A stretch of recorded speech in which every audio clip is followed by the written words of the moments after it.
Assalamualaikum teman-teman, apa kabar? Bu Eka harap teman-teman selalu dalam keadaan sehat dan tetap semangat belajar dari rumah ya. Kali ini Bu Eka akan kembali mengajak teman-teman untuk berkeliling kebun binatang nih. Namun sebelum kita mulai belajar, kita bikin kesepakatan dulu ya. Kesepakatannya sama seperti pada video sebelumnya. Yaitu yang pertama, teman-teman menyimak video sampai selesai. Yang kedua, jika saat menonton video teman-teman ingin meninggalkan tempat, maka video di-pause terlebih dahulu. Kesepakatan yang ketiga, pastikan teman-teman tetap dalam keadaan duduk ketika menonton video. Dan yang keempat, setelah menonton video, pastikan langsung mengerjakan tantangan yang diberikan tanpa ada tambahan menonton video yang lain di YouTube ya. Nah, sebelum kita melanjutkan berkeliling kebun binatang, Bu Eka akan mengajak teman-teman untuk bermain. Coba teman-teman temukan 15 perbedaan dari kedua gambar tersebut. Bu Eka berikan waktu 2 menit untuk teman-teman menemukan perbedaannya. Dimulai dari sekarang. Bagaimana? Apakah sudah ada yang menemukan perbedaannya? Teman-teman sudah ketemu berapa nih perbedaannya? 1, 5. Coba teman-teman perhatikan dengan baik-baik ya. Mana ya perbedaannya? Sudah ketemu teman-teman?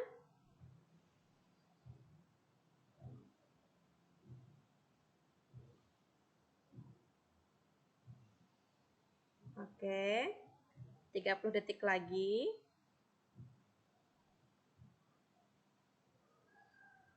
Sudah ketemu semua belum nih teman-teman?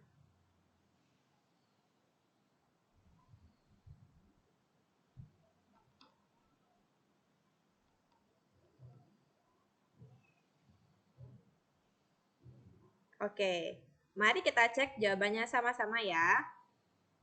Nah, perbedaan yang pertama yaitu, nah dari bentuk awannya teman-teman. Kemudian perbedaan yang kedua, ada pada buah di pohon. Perbedaan yang ketiga juga sama.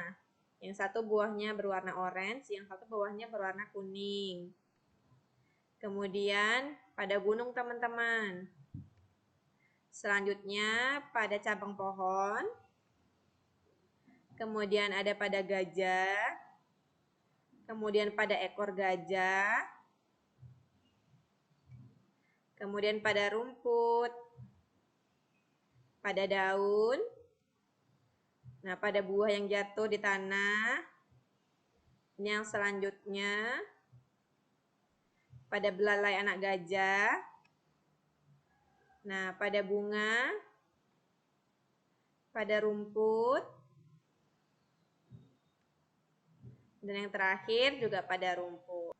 Barakallah untuk teman-teman yang sudah berusaha untuk menemukan perbedaan dari kedua gambar tersebut. Nah, ini Bu Eka tampilkan peta kebun binatang kita. Pada video sebelumnya, kita sudah berkunjung ke kandang hewan mamalia, burung, dan ikan. Maka kali ini kita akan berkunjung ke kandang hewan reptil, amfibi, dan insekta. Are you ready, kids? Okay, let's go. Nah, di layar teman-teman sudah ada kandang gajah, kandang buaya, kemudian burung, tokek, penyu, merak, sapi, ular, komodo, cicak, dan orangutan. Menurut teman-teman, manakah yang termasuk hewan reptil? Teman-teman tahu nggak apa yang dimaksud dengan hewan reptil? Nah, hewan reptil itu adalah hewan melata yang memiliki kulit bersisik. Reptil ada yang hidup di darat, ada juga yang hidup di air. Hewan reptil ada yang bergerak menggunakan kakinya, ada juga yang bergerak menggunakan otot perut. Kalau begitu, yang mana ya yang termasuk hewan reptil?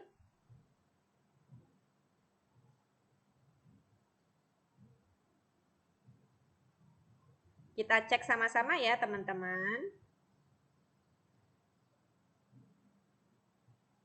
Gajah bukan termasuk hewan reptil. Gajah merupakan kelompok hewan mamalia.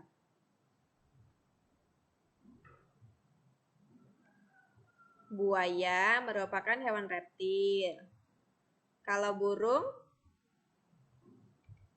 Burung bukan termasuk hewan reptil. Tokek termasuk hewan reptil, teman-teman. Kemudian penyu termasuk hewan reptil yang hidupnya di air. Alat gerak penyu yaitu kakinya yang berbentuk sirip. Kemudian merak bukan hewan reptil. Sapi bukan hewan reptil tapi merupakan hewan mamalia. Ular merupakan hewan reptil yang bergerak menggunakan otot perutnya. Kemudian komodo termasuk hewan reptil. Cicak termasuk hewan reptil. Dan orangutan bukan termasuk hewan reptil.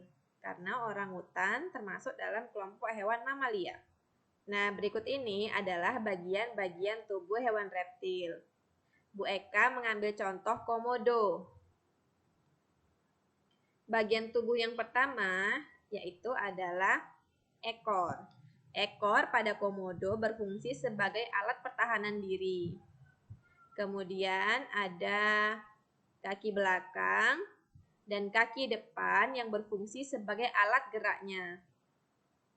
Lalu ada lidah. Lidah pada beberapa hewan reptil berfungsi seperti hidung, yaitu dapat mengetahui di mana keberadaan mangsa atau makanannya.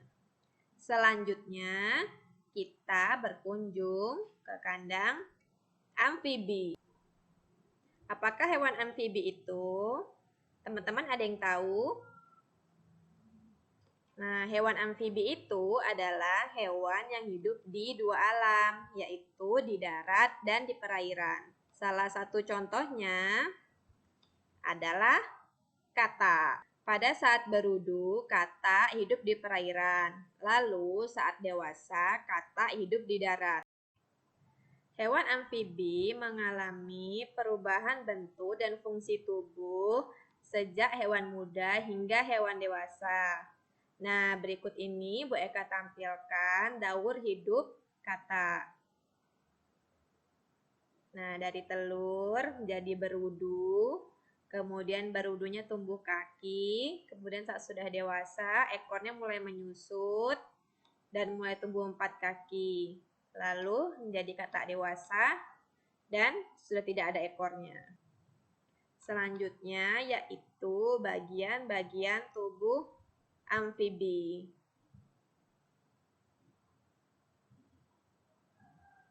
Bagian tubuh katak yang pertama yaitu adalah kulit. Katak memiliki kulit yang licin dan basah yang berfungsi untuk membantu pernapasan. Yang kedua adalah gendang telinga yang berfungsi untuk mendengar. Kemudian ada kaki belakang dan kaki depan yang berfungsi sebagai alat gerak. Lalu ada selaput renang pada sela-sela jari kaki katak yang berfungsi untuk membantu pergerakan saat berada di air. Nah, pada LK Home Fun Project aktivitas 10 ada tentang perbedaan katak dan kodok. Apakah teman-teman sudah mengerjakannya? Kalau belum, Bu Eka akan bantu teman-teman untuk menemukan perbedaannya ya. Nah, yang di kiri ini adalah gambar katak dan yang kanan adalah gambar kodok. Kita akan bahas perbedaannya. Kita mulai ya. Yang pertama adalah perbedaan dari kulitnya, teman-teman.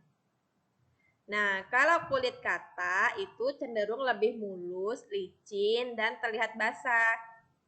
Sedangkan pada kodok, kulitnya kering, kasar, dan berbintil-bintil. Perbedaan yang kedua yaitu pada kakinya. Kalau kaki kata itu lebih panjang dan ramping. Sedangkan kodok, kakinya lebih pendek dan gemuk, teman-teman. Perbedaan yang ketiga, dari tempat hidupnya. Kata lebih suka berada di dekat sumber air, sedangkan kodok lebih banyak menghabiskan waktunya di darat atau di tempat kering. Kemudian perbedaan yang keempat, dari warna kulitnya, teman-teman.